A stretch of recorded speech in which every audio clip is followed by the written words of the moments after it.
and welcome to the first of our collaborations with this year's Bloody Scotland. And it's all about the Scottish crime debut of the year. I'm delighted, I'm thrilled to be joined by all 5 shortlisted authors for this year's prize.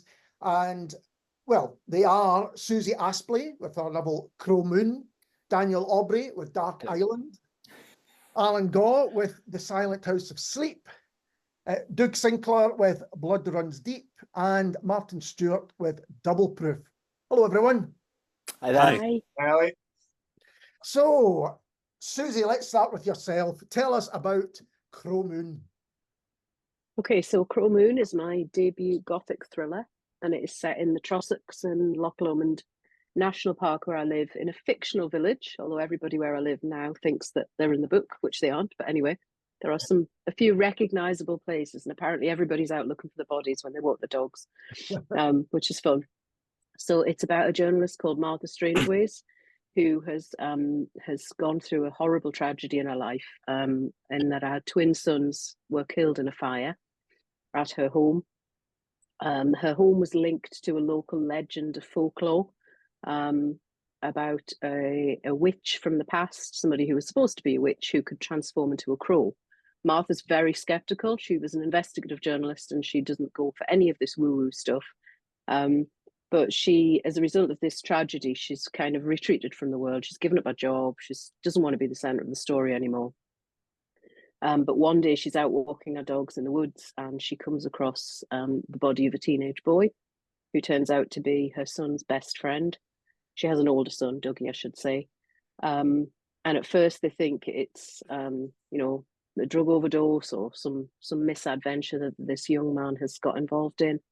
And then lines from a poem linked to this folklore legend about the witch and crows is drawn onto his back, and it kind of goes from there.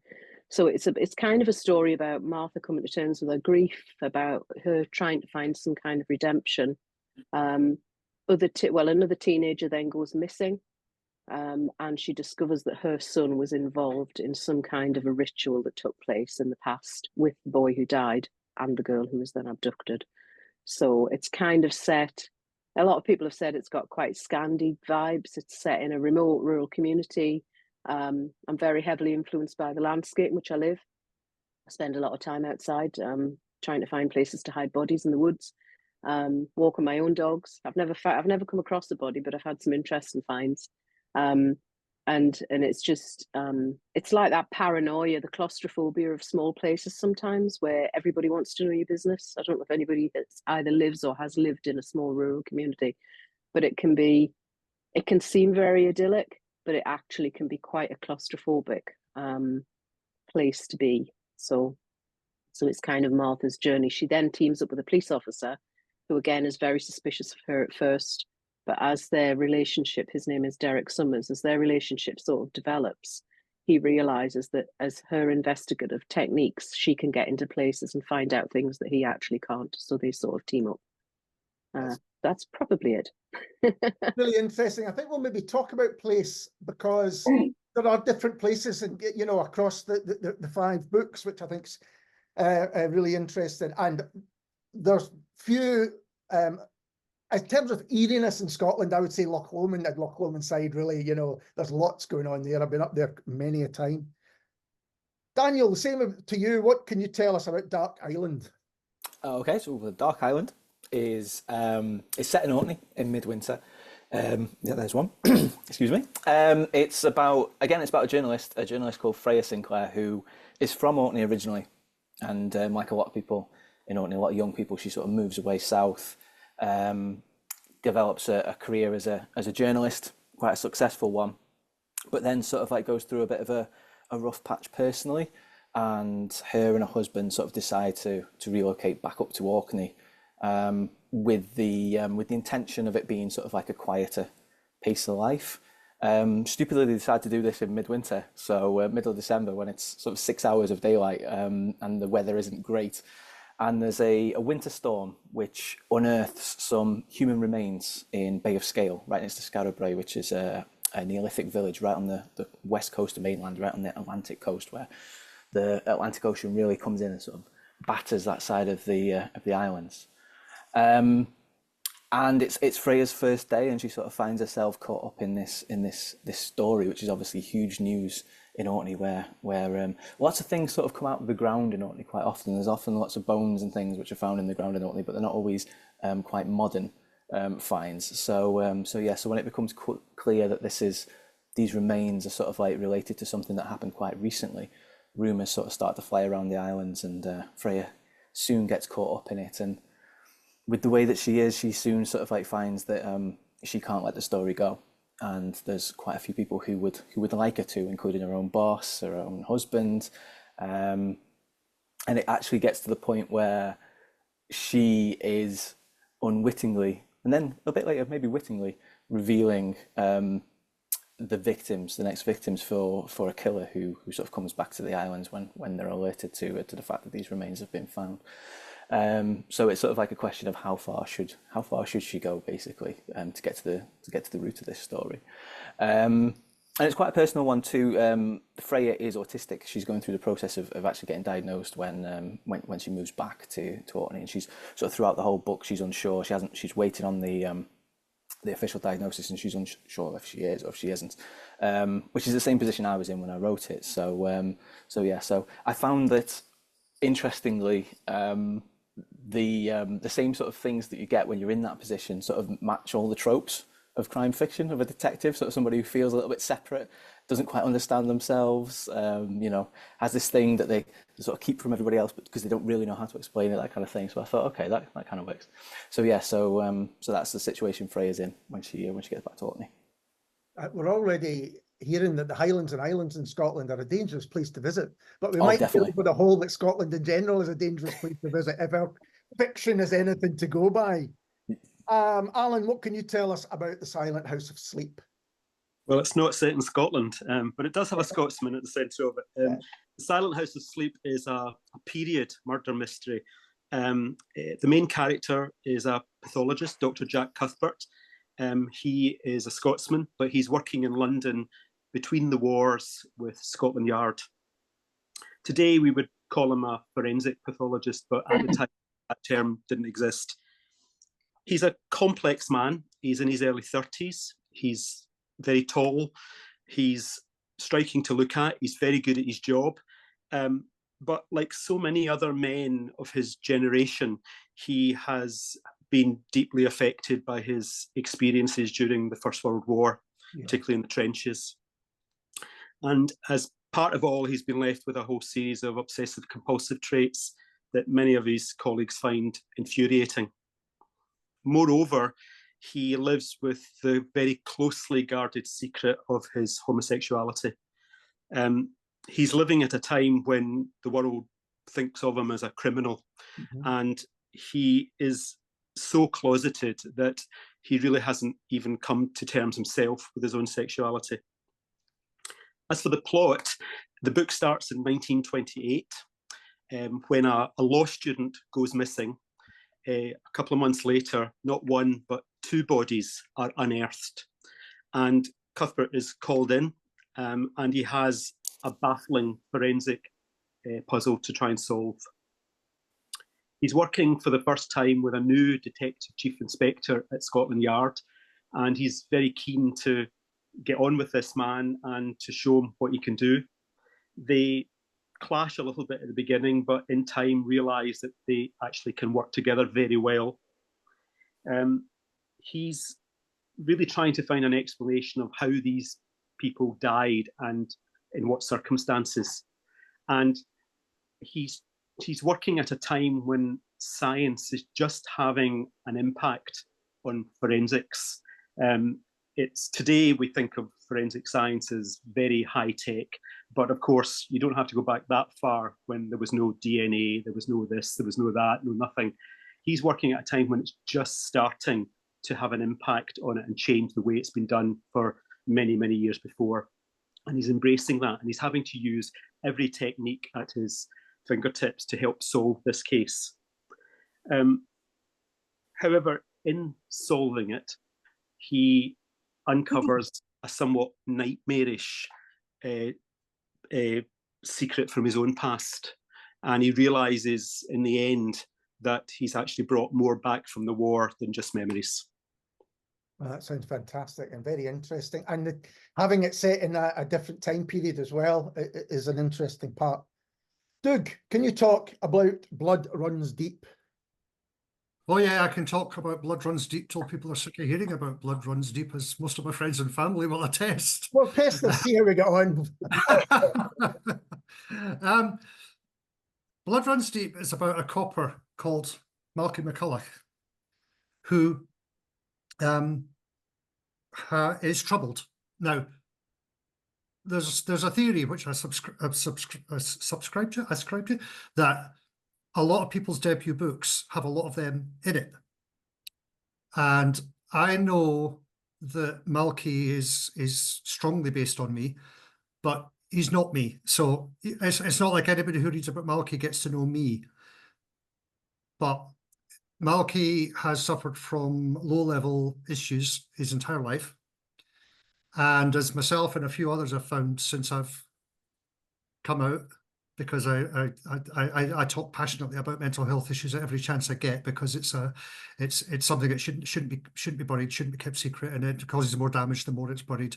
And I'm quite vocal about it at work as well. So Malky suffered low-level depression, other issues, his whole life.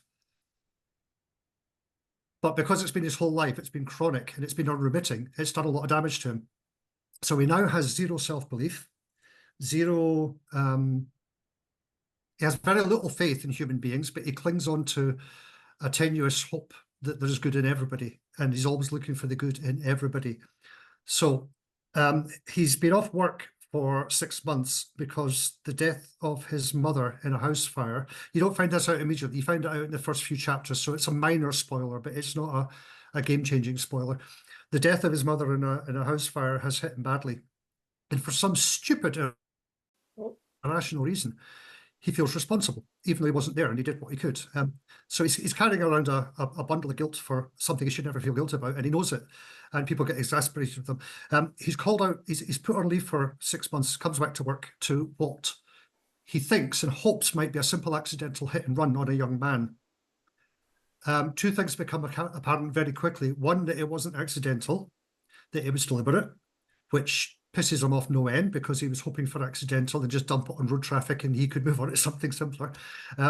Secondly, he finds out that they're led very quickly to a suspect, that Malky is absolutely certain, fundamentally certain from what he sees in this man, that the man either is not guilty of it, or he's guilty of it but doesn't remember doing it, because of overwhelming evidence pointing to him, but also the guy's apparent absolute conviction that he didn't do it. He then finds out, there's a third thing, he then finds out that somebody may be involved in this who shouldn't be. And that's as much as I'll say to avoid any further spoilers.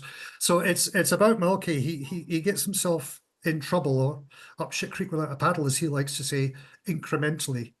He bends a rule because the alternative is too awful, which leads him into a position where he has to bend another rule because the alternative would hurt people. And this happens several times. He bends rules, and because the alternative would be to let somebody down badly, and it just leads him further and further and further into trouble, until eventually he manages to unravel it all. And the result of his investigation damages him beyond what even he might have believed he could be damaged. And he himself believes he's a bit of a blame magnet already, so that's saying something. That's 4 minutes almost I've been talking. So yeah, it's about a troubled copper whose instinct tells him the man to whom all the evidence points very, very clearly is innocent, and he cannot just stick to procedure, stick to process, follow the letter of the police guidebook, because that man is going to go down for it, and he's fundamentally convinced he shouldn't. And he hopes that by saving this one man from going down for something he shouldn't, he might atone for what sins he believes he carries around with him, but he can't put his finger on it, he can't explain, he just somehow feels he must be responsible somehow for his mother's death. against all evidence. Right, and I'm going to stop there, because the last time we did one of these, I talked for 7 minutes more than Alan did, and I felt dreadful about it afterwards, so I'm stopping there. Well, it's interesting what you said. I mean, we'll talk about writing debut novels as well, because I think there's something interesting to talk about there.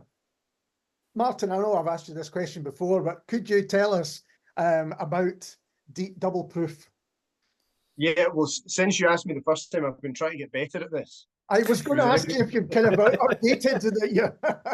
When you asked me before, I ended up with a sort of rambling chaos, and so I've tried to get a little bit tighter with it. I really enjoyed listening to everybody so much. I mean, something that I know you really feel, Ali, is that crime and Scottish crime is in such rude health and so varied. Everybody's story is so different, you know. And I think there might have been a point in time when each of us would have described a sort of variation on a police procedural, but everything's so different. It's great.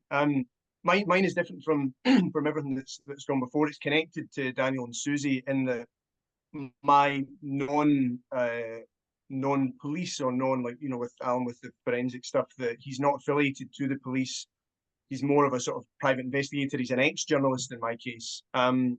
And what happens in Double Proof, I should hold up. There we go. Yeah, absolutely. Is a mother's son is kidnapped days before a court case to determine ownership of a multi-million-pound haul of very rare whiskey, and thrown into a chaos of bent cops and gangsters and Japanese Yakuza is Robbie Gould, who's an ex-journalist, an ex-boxer, and someone who's now scratching a living in the sort of pit of misanthropy out in the edge of nowhere as a writer of kind of hack pulp novels that, for which he gets paid by the yard. And Gould's involvement in the case is because of a missing person case that he had sort of involved himself with 11 years previously, when a wee missing Paisley girl, whose case had been all over the newspapers as people were trying to find her. He had gone to the police with a theory of what might have happened, based on everything that he'd read, and using instincts and journalistic instincts and various sort of narrative beliefs that he has about how stories work and logic. And it turned out to be so accurate that they went straight to her body, too late to save her, and they got the guy who did it. So this earned him this dubious reputation as a psychic crime buster, which is absolutely not how he sees it. He thinks that's all, you know, absolute nonsense. And then went on to cause him some real problems, as he ended up with, you know, dog shit through his door and been getting accused of the crime in the papers and all this kind of thing. And that's why we find him in this pit of misanthropy. Gould is, he was a very fun character to spend time with. He is cheeky in ways that I would never dare to be. He'll say anything to anybody in a really fun way, and it means that he gets up the noses of some really powerful, scary people, and I get to throw him into all these situations and see how he gets on. So it's one of the ways I explained it to myself when I was writing, and part of my kind of pitch for it when I was approaching my agent with the book was that it was a more cynical, more violent Glaswegian Big Lebowski, and that energy of kind of a slight melee of events and a reluctant private Dick getting taken through these things and finding everything just unraveling was something that I've referenced really explicitly, because in the opening chapter, Robbie goes outside in his dressing gown, and that's my little nod to the dude. But what I really wanted from it was that it would be fast and funny and stick the landing, which is what we're all trying to do with these. That tying together of seeming chaos was something that I always loved in crime fiction, and that always felt like a magic trick, you know, that you're trying to pull off. And so what I wanted was for just this absolute disparate mess of stuff to be happening around Robbie, and for him to just bring it all together at the end. And I so enjoyed doing it, working in this field. As I say, I mean, it's new to me, and it's been so much fun. So there we go. I think that was less time than the last time we did this. I It think. sounds like you've all been timing your pieces, which is very impressive, I have to say, as someone that does this. You were 11 seconds less than I was, Martin. So that's There we go. I feel dreadful about talking too much when Alan and I did our session with the UK Crime Writer Club. I'm never going to make that mistake again. But I think Martin's absolutely right. If this shortlist shows anything, it is the kind of diversity across these very, very different novels, which are all, you know, on this shortlist, this debut crime shortlist. I'm going to ask some general questions, so feel free to jump in if you've got anything to say. But again, I'm going to start with you, Suzy. Do you classify yourself as a crime writer? Are such classifications helpful? Yeah, definitely. So I didn't think my book was a Gothic thriller until my publisher said that's what it was. And since I've had people who do read and love Gothic, I love it. And I'd hoped to one day write a book that was kind of had Gothic influences. And when she said, well, of course it is. It's got dark places, you know, abandoned farms. It's got lots of crows. Like I've got lots of crows around me because I'm obsessed with them. You know, that kind of creeping paranoia of the landscape and all of that. So I now say I'm an accidental goth, but it definitely started out as a crime fiction novel. So the principle of Martha has been an investigator, just a different kind of investigator. There's crimes in it. There's some really horrible things happen. There's some horrible people from the past. Some horrible people in the present. There's an old crime actually that is only known by the person who committed it. That comes out at one point. I'm really trying hard not to give spoilers, but yeah, I mean, crime fiction. I read very widely. I don't just read crime fiction, but I do love crime fiction. I really love a whole range of genres. I am very heavily influenced by Nordic noir. Some of my favorite writers, lots of Scottish writers. Yeah, and I think a bit like Martin said, you know, you get that sense that things can be tied up. I've heard it said so many times at festivals that at least in a crime fiction novel, you can get justice.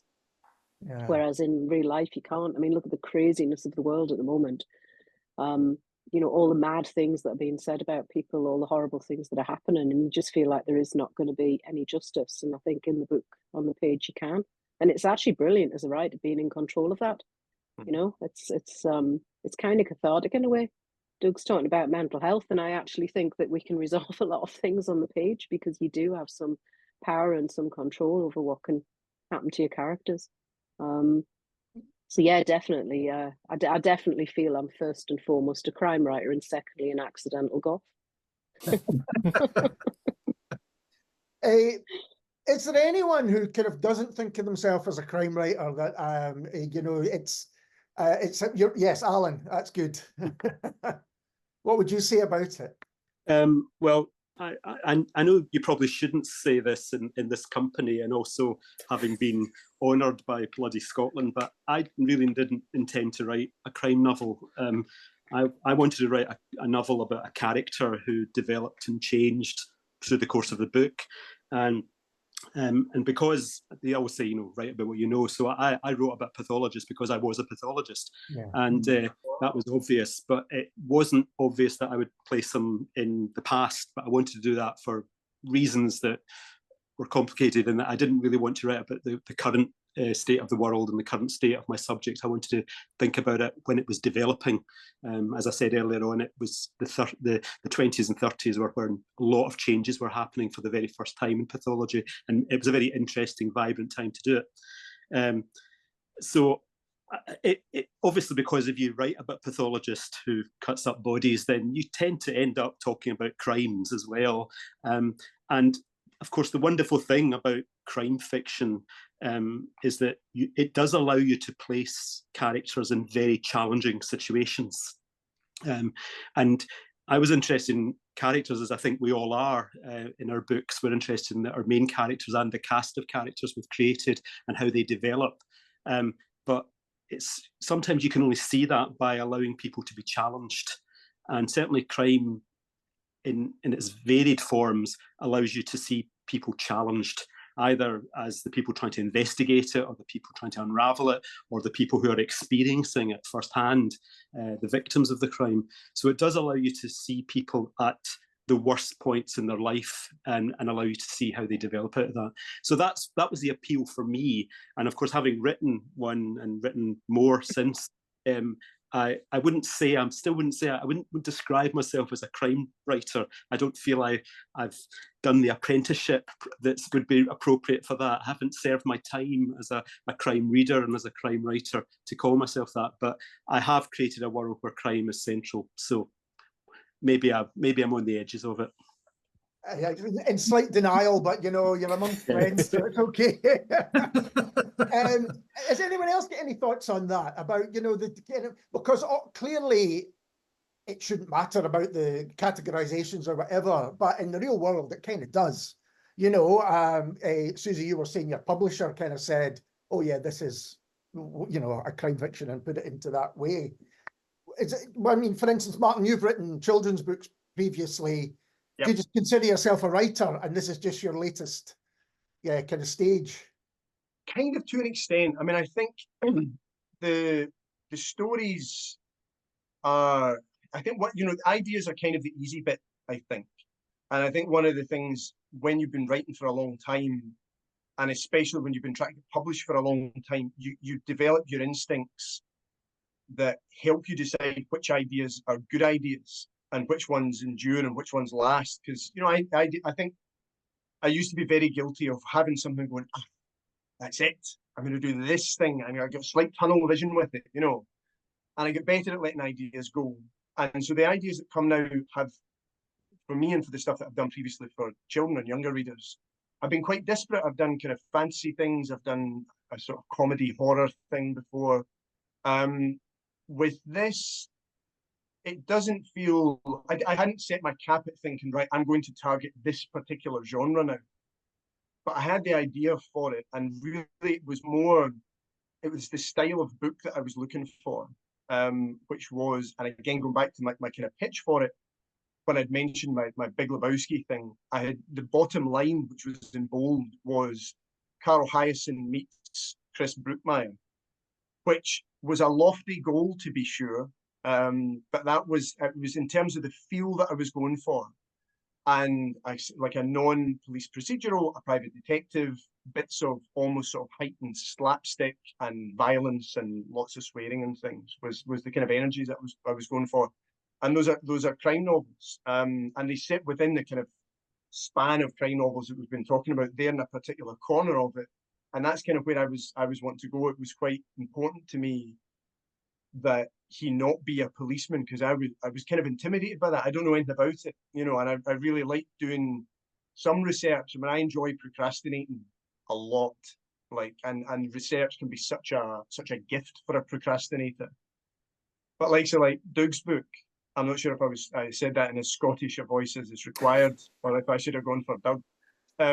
But see, the police element of it and the structure, and when he arrives at the scene and there are the junior officers and all the rank and all that kind of stuff, I don't know anything about that. And so it was a very comfortable place, and more of a kind of sandbox for me to have him outside of the police. And so it helped me find the area of crime that I was in, but I definitely did think of it as a crime novel, and was deliberately sort of hugging in the threads of a tradition and books that I had really enjoyed reading and was wanting to kind of replicate stylistically. And Doug, that's an interesting point, Martin makes. Do you feel you have to be comfortable in the world that you're writing about, and you can't really wing it, so to speak? Well, interestingly, I think I'm the only one of the five of us that wrote an actual procedural. I never wanted to write a procedural. Okay. I knew it would get pigeonholed as a procedural, but I was prepared for that. I wanted to write. It started. Hang on, let me start my timer so I don't waffle on too long. It started. No, if I don't keep an eye on it myself, I'll talk for ages, and it just nobody wants to. I think I used to read only science fiction and fantasy. And it was only 8 years ago or something like that. For some reason, I picked up Carol Ramsey's Absolution, which was her debut. Mm-hmm. And it just hit me between the eyes. It was like, we've touched on this. Crime fiction is the very, very best medium or genre, I hate that word, for exploring the damage that we do to each other. Now, without wanting to labour the point and take up too much people's time and overshare, one of the biggest things I struggled with in my entire adult life until my early 50s was how awful we are to each other on the small scale. You know, people mugging old ladies for the £5 on their purse and leaving them traumatized and terrified to open their doors, right up to people being slammed up in jail cells and electrocuted and beaten with rubber hoses just for revealing their faces or for speaking out against the Taliban or something like that. I always struggled with it, and it used to put me down in a deep, dark hole where I used to think, stop the world, I want to get off. My then, longer story for later, but my then amazing wife proposed to me 8 years ago, but then made it conditional that I get help before the wedding could go ahead, which was just genius. So I'm lucky I could be medicated, and within 3 days of seeing a doctor, I was transformed. I used to be an awful person, absolutely awful, and now I'm still an awful person, but I cover it better. To get back to the point, stay on focus, Doug. I read Absolution and I realised how good a vehicle crime fiction of any kind is for examining how modern society is so brutal. It can take otherwise good people, force them into situations where they do awful, awful things.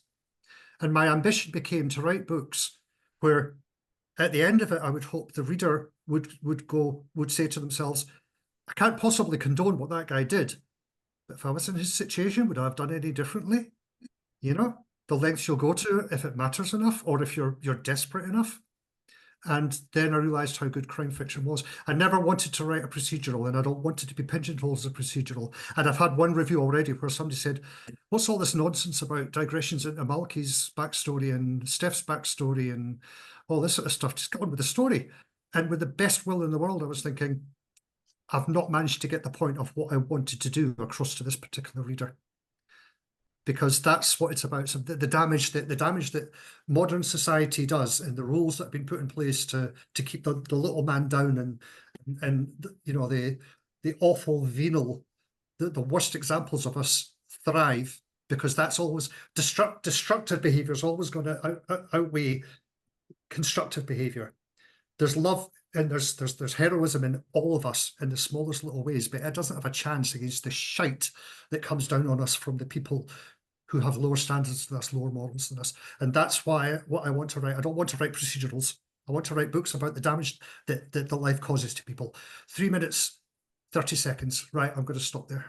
Dude, you can come back, by the way, when you're picking your times and thinking about that. It's very considerate. I think maybe that's interesting, though, because it goes to what Suzy was saying about justice in crime fiction. And it hadn't struck me before you said that, Suzy, that probably is at the heart of why crime fiction and crime television and films are so popular, because people are getting the justice that perhaps they don't see, as Doug just said, in everyday life. We get to see the bastards get what they deserve. Yeah, absolutely. And Daniel, did you feel that you were writing in a tradition of kind? You know, that this book was in a tradition that people understood. They maybe understood the tropes and the ideas behind it. Yeah, I think so. Like I said, though, I think I tried to sort of take them in a different direction. Previously, I'd written, going back to whether or not I see myself as a crime writer. I don't know if this is the same question. I'm going to answer it though. That's okay. I'd say yes, definitely I do, because the first book I wrote was very sci-fi, but it sort of had sort of like thriller elements to it, shall we say. And then I abandoned that after showing it to a few agents, and they sort of went, maybe change this, that, and the other, than the whole way it's written. The next one I wrote was sort of like a speculative thriller, so it was I sort of started drifting from sci-fi towards crime. And I got my agent with that, and that actually went out on sub. But it was funny, we basically went to all crime editors. We didn't go to sci-fi ones at first, and because that's kind of, I suppose, where both myself and my agent saw that sort of the sort of the tropes that were with it, and I suppose they sort of fit with crime fiction. And that went on sub roundabout, well, it went on sub on in February 2020, which I'm sure we all remember was not followed by a great month in March 2020 when the whole COVID thing started. And editors were sort of saying, well, look, we're not split genre isn't something that we really want anymore. We kind of want one or the other. And my agent and I had this conversation about which way we take the story. Do we go down the crime route or do we go down the sci-fi route? And it was never a question for me. I wanted to write crime. And that particular story I couldn't change to make it just straight crime, but I'd already had the idea for Dark Island. And like I said, round about that time as well, I'd just been referred for my autism diagnosis. And I read a lot of crime fiction and sort of like, writers like Michael Connelly and characters like Bosch.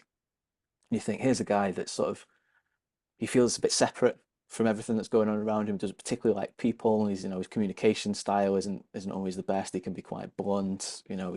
He keeps himself to himself. He lives alone up in the hills overlooking Los Angeles. And I was thinking, dude could be autistic. Like a lot of this actually sounds like me. A lot of the things that I've sort of like been referred for. These are sort of the tropes that you start to see in crime fiction.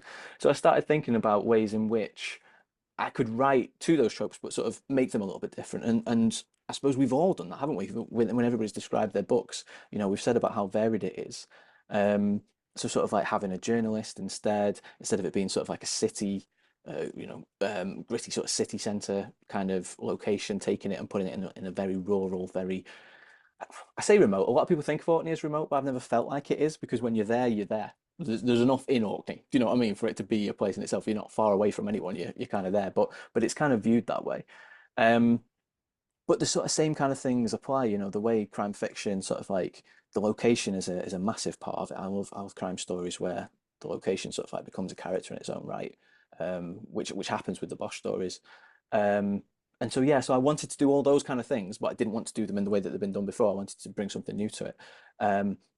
And like I said, the sort of like autistic character hitting the tropes made sense to me. I didn't know if it would make sense to other people, but my agent went for it, and then it got picked up by a publisher, and readers seem to have gone for it.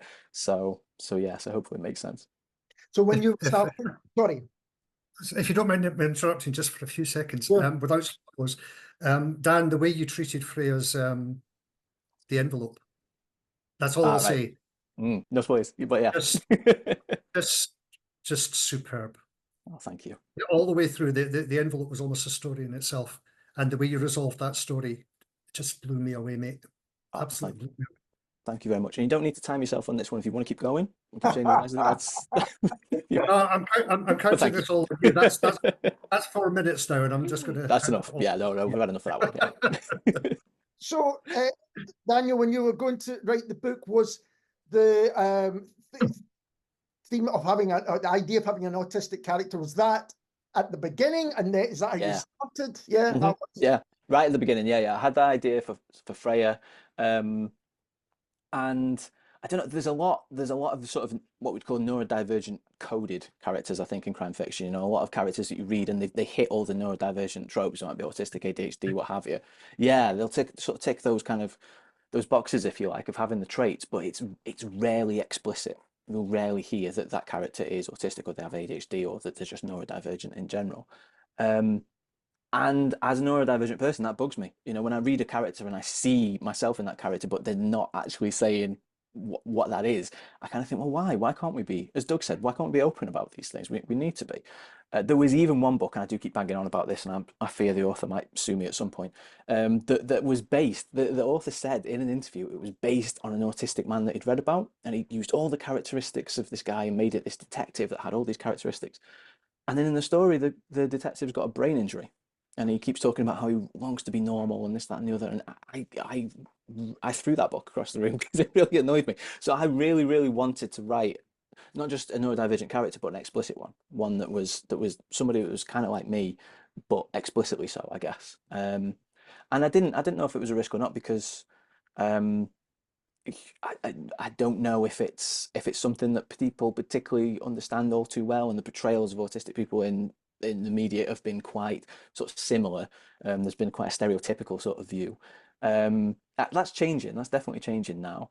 But yeah, a few people have sort of put in reviews like that it was brave, and I don't know how I feel about that. But I just figured, why not it should be. You know, we're out there. We deserve to be characters for our own reasons. So I'm going to do it. And so far, so good, I guess. I'm here. I live with mental health issues for the first 50-something years of my life, mate, and still I learned a lot from your book. I got goosebumps. I got goosebumps while I was reading it because I thought, he's right. Yeah, and I never even saw that. So, just brilliant. I've not paid Doug for this, by the way. I'm gonna put that out there, but I feel like I should. I owe you a drink when we see it in Scotland. That's for sure. I am a complete slut, but I'm not doing that in this case. But yeah, there's an interesting part. I mean, you both kind of spoken about either, Daniel, your reaction to someone else's book, or Doug, people's reaction to yours. When reviews start to come in and people start to talk about your books, how is that? Is it a mixture between going, well, that person doesn't get it at all, or do you just have to accept that once it's out there, it's kind of free for anyone to take on how they will? Suzy, let's go back to you. How do you think when reviews and people like myself start talking about it?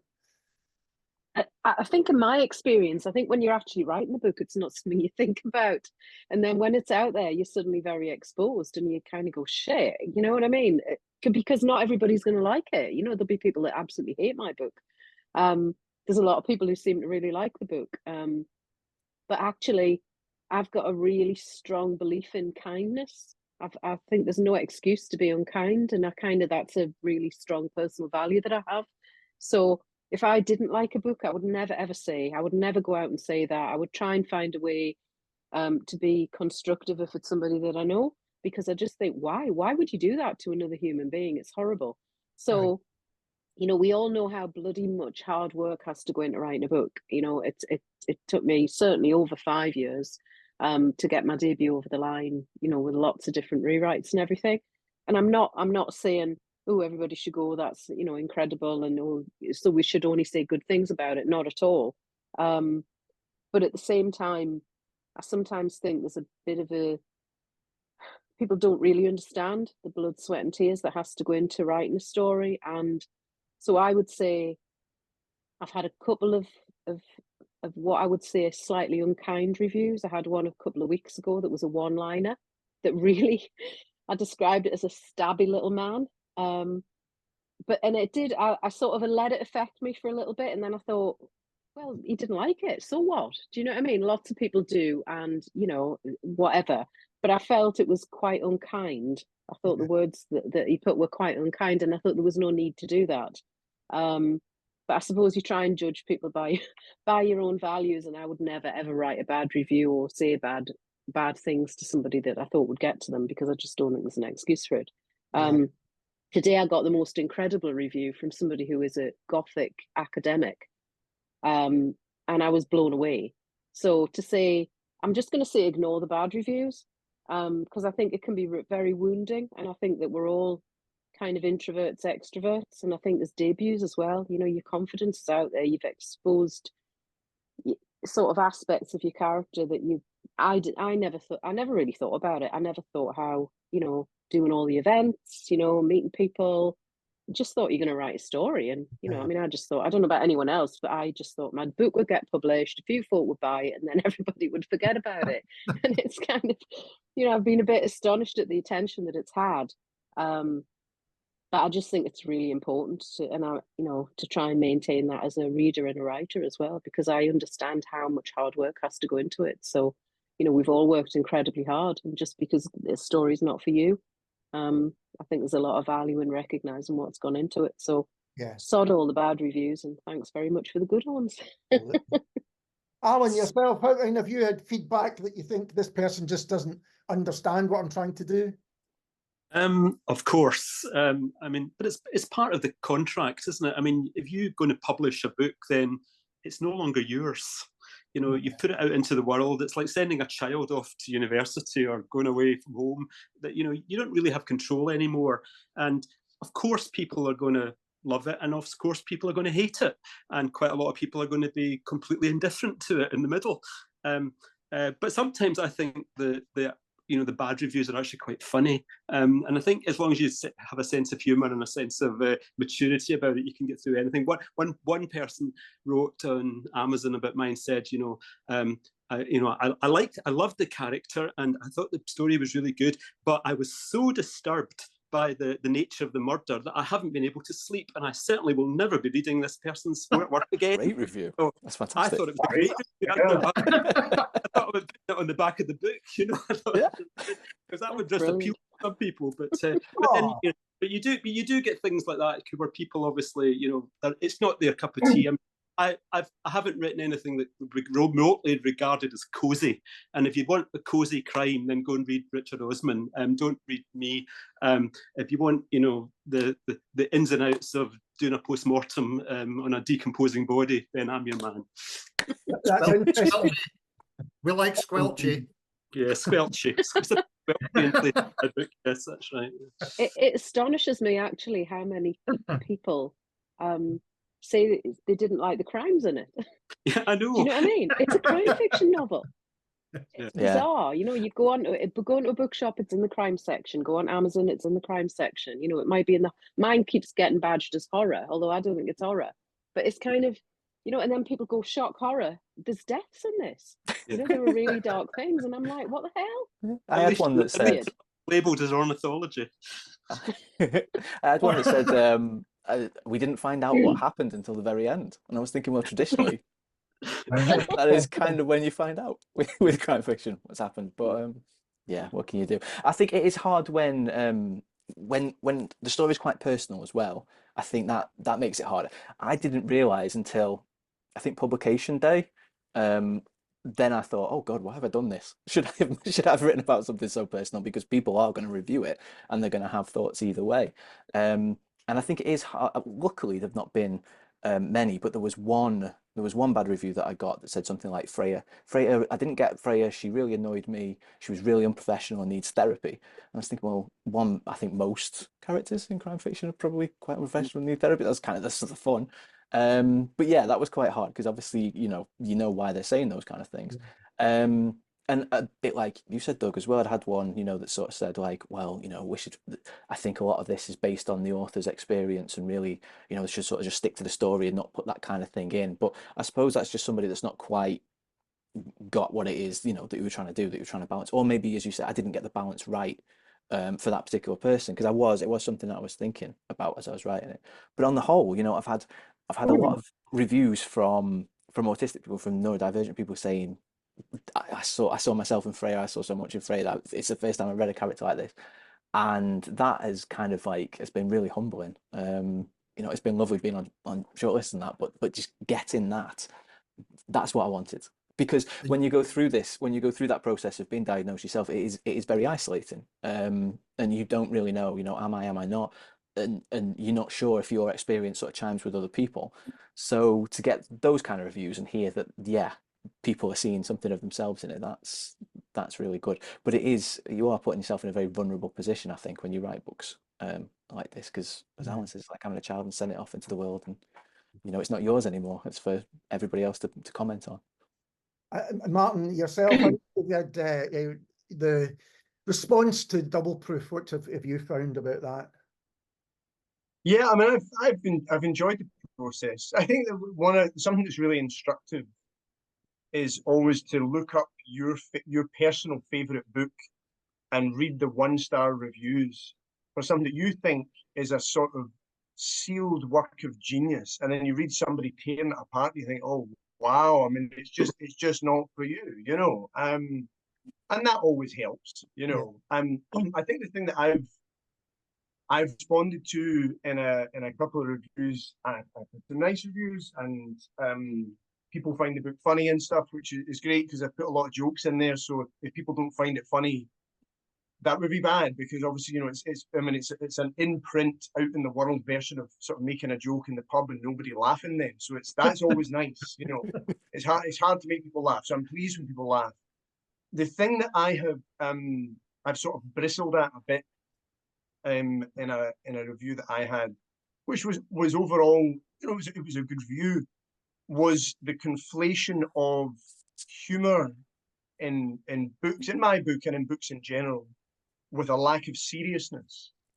And I really take issue with this. There's a thing that I think I might be paraphrasing. Well, I'm taking Terry Pratchett. He might have been paraphrasing somebody else.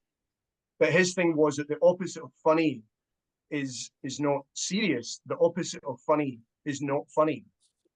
And that you can be serious and funny at the same time. And that I think is the hill that I will die on personally, in terms of like how we live, because life is funny. There's all kinds of terrible moments in our lives, and there's always laughter in the darkness, and that's how it works. But I mean, even as a kind of aesthetic or narrative tool, the humor opens up the reader for the kind of sucker punch and the violence or the unpleasantness and all that kind of thing. And it really, to me, it couldn't exist without it. As I say, I think life is funny. I think it's, I think it's a legitimately honest way to write about life in a serious way. And I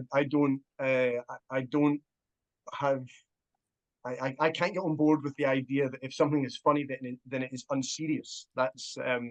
It's a big thing for me. And that's the only thing in the reviews that I've sort of slightly sort of bristled at. As everybody said, you need to suck it up. I mean, you can't be sort of pleased and take on board when somebody says nice things, and then it comes all as part and parcel of having put something that you have out into the world. And we've all pursued traditional publishing. We could have written these things and just left them on a laptop somewhere. If you want to go through this process, that's what comes with it. Just as a slight aside, when someone mentioned Amazon and reviews on Amazon, I was talking to a writer earlier today whose book appeared at number 7 on the decorative earrings charts in Amazon. Nice. Love it. Yeah, A bestseller is a bestseller. Really took it. Was that the murder weapon? He's hoping to be slightly higher in the charts next week. Yeah, what's number 1? I'd be intrigued. I'm going to do a bit of a dig here now and say, I can't believe we've almost been talking for an hour and I've got about a page of questions. So I am going to cut back on some of them. So as Martin said, you could just leave the book on the laptop, but you have chosen not to, and your books have been published, and there'll be people listening who have that book there or are thinking about writing it. And I was wondering if you could each give advice to people who are in that situation, the situation that you were in at one point, and are looking to get into writing and become published. Allan, could you maybe kick us off with any advice you have? Well, I think if you've got to the stage where you've got a book and it's sitting on your laptop, then you're already quite a way down the path, because so many people, and I'm sure we've all met many people, say, oh, I could write a book, and I'll go and do it. And so go and do it and see what it's like. And if they've done it, then they're well down the road. But of course, as the old adage goes, there's no such thing as good writing, there's only good rewriting. And you really need to spend a long time, as we all have, honing, developing, refining, polishing what you've got, so that people will actually see the beauty in it. So I think people need to understand that it's not an overnight thing. Suzy had said that she spent 5 years getting a debut novel ready, and we're probably all in similar ways, that we spent a long time trying to get to this stage. So it doesn't happen overnight. You do need to have persistence and perseverance. And I think probably a lot of people, they want it to happen faster and quicker than that, and it just doesn't. So you really need to spend quite a lot of time working on it, but at the same time not to stop writing and keep writing, because even if the novel that you've got on your laptop isn't going to make it, the next one might, or the one after that, because everybody gets better as they go on. I certainly have. Yeah, and Daniel, you said that you had this previous sci-fi novel that, just for what even wasn't working. Is that kind of perseverance that Alan's mentioned absolutely central to putting a novel out there? That's exactly it, yeah. Just keep going. Remember, it's subjective as well, is the other thing. For what's not for somebody will be the perfect book for somebody else. But I think as well, just being open to feedback really helps. And, if something chimes with you, or if you're hearing sort of similar things over and over again, then be open to that. That first one that I mentioned, the sci-fi one, I took it to an agent one-to-one where I got to sit down with an agent and sort of sent it to them beforehand, and they kicked off with, "Is it all written like this?" And I was like, "Oh yeah, yeah, yeah, yeah," dead excited, thinking they liked it, and yeah, they sort of like, ah, well. So yeah, just yeah, just be open to feedback. Know that it's subjective, and as Alan says, just keep going, keep writing, keep going for the next one, and make sure that it's the story that you want to write and believe in. You know, don't be chasing trends or trying to write what you think will be the best sellers. Write that story that's true to you and is the one that you want to get down. And Suzy, you mentioned that people maybe don't realise the work that goes in to writing a novel. Again, going to what the guys have just said, that hard work is essential. Yeah, absolutely. I mean, Crow Moon is actually the only novel I've ever written, and that makes me really nervous telling people that, because most people say you'll never ever get your first novel written. You'll never ever get your first novel published. You have to obviously write it first. But it's had many, many iterations. And I chime with everything that the guys have said so far, but I do think it's really important that you find your tribe. So crime fiction community in particular is absolutely bloody brilliant, and there are amazing people in there. And I've been really fortunate that I've made some of my best friends are in the crime fiction writers. And there's been, you know, we'll all have had this. There's times where everything's going amazing. You'll have had some success with something. You know, it might be a pitching competition. It could be you've submitted to something, you've had some good feedback from an agent or another writer or a publisher. And then you just hit rock bottom, because then it's like tumbleweed and you don't get anything for months and months and months. And I've had times where I've thought, oh bollocks, this is just too much. You know, I've got a full-time job, I've got kids, I've got animals, you know, why am I doing this to myself? But then I always come back to thinking I've got this compulsion to write, and I've been like that all my life. And I have to, everywhere I go, I see a story. And I almost want to kick myself, because I'm like, stop your brain from thinking, right, here's another story. You know, I see a photograph, I'm out doing something. But I think it's persistence. Don't give up, because I think if you are a natural, if your storytelling is your thing, you won't be able to. You know, you'll end up with damaged mental health if you don't actually get that stuff out there. But just find your tribe, find people who you really respect, you know, who will keep with you. They'll kind of hold your hand on the journey, and they'll kick you up the backside if you need to, when you do get in a place where you go, I'm not going to do it, because a really good friend said to me once, if you're not in it, you know, it's that in it to win it thing. If you walk out, if you say I'm going to stop submitting, I'm not getting anywhere, well, you never will get anywhere if you really, really want to be published. And there's lots of routes to publication now. You know, there's some absolutely brilliant self-published books now out there. So there's lots of different routes. I was very determined. I wanted the traditional route. I wanted an agent. I wanted to be traditionally published. I wanted to have a book in my hand. So I kind of stuck with that. But yeah, just keep going and find the right people, because the crime fiction community is the absolute best. It really is. Just as an aside of that, finding the right publisher as well, I guess, is really important. Oh yeah, definitely. And Martin, have you got any advice for people who might be keen to follow yourself? Yeah, it's very similar to Suzy, actually. I mean, I was about 12 years from really kind of setting my cap at getting publishing, like Suzy as well. It was important to me to go for traditional publishing, and that's quite a lot of people had said, oh, you could just self-publish, you could just put this out online. And it was, I think, especially the more years that passed, the more important it was for me to get the validation of traditional publishing, because I could have self-published it at any time. But by this, once you're 10 years in, I wanted somebody to tell me that I hadn't been wasting my time, essentially. And that the finding of your tribe thing, I didn't send anything. I approached agencies. I mean, back in the old print it off and send it through the post days. But I didn't connect with any writing groups. I didn't do any of that stuff. And I didn't really reach out or send my stuff away for competitions or anything at all. And so ultimately was really just sort of squirreled away in my house typing, and effectively waiting for somebody to ring the doorbell and say, are you writing a book? And I would go, oh my God, yes, thank you so much. You know, and that never happened, go figure. And then I did something that was quite similar to what Daniel was talking about, was the kind of one-to-one thing. That was the one that I went to was at the Edinburgh Book Festival. And it was a free but ticketed thing where you got a wee bit of time with industry professionals. and mine was with, it was unnamed on the ticket, it was an Edinburgh literary specialist. That was it. And it turned out to be Ali Bowden from the UNESCO City of Literature Trust. Right. And she read the first page of the book that I'd written, which was an existential horror book for 8-year-olds, which is a genre of one.